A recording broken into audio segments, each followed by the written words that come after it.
نور په کار وسو دغه د مشکل نه مابین کې د مدار امنیت سیاست بیړنی خبر د هلمند بهرامچه ډیورن فرضي کرښې سره طالب ځواکونو د اغزنتار تیرولو مخنیوی کړی. نور حال خپله وګورئ او چینل سبسکرایب کړئ. ٹھیک ہے ہم آپ کے ساتھ تعاون بھی کریں گے ہر چیز سنیں گے.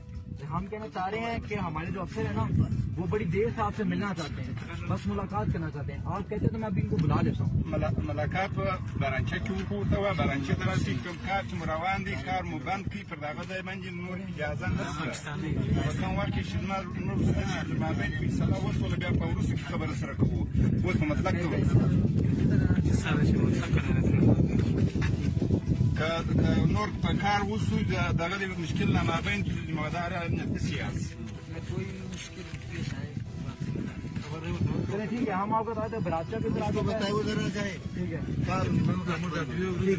ہم بتا دیتے ہیں 2 دن پہلے ہم نے په ډک کې مونږ خبر ورکړې د ډک شاوخوا ته مونږ ورکړې دي دغه ځای کې هیره دې نه وي چې تېره اونۍ د ننګرهار لالپورې ولسوالۍ پلوسي سیمه کې هم پاکستاني ځواکونو غوښته چې پر افغان خاوره اغزنتار ولګوي، خو د طالبانو د سخت غبرګون سره مخ شو او اغزنتار یې له ځان سره راوړ.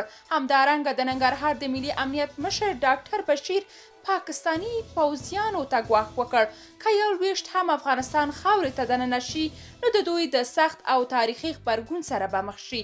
د ټولنیزو رسنیو کارکوونکي د طالبانو یاد اقدامات ستایلي او وایي د شیطان پاکستان سره باید همداسې وشي. تاسو په دې اړه څه نظر لرئ؟ کومنټ کې شریک او چینل سبسکرایب کړئ.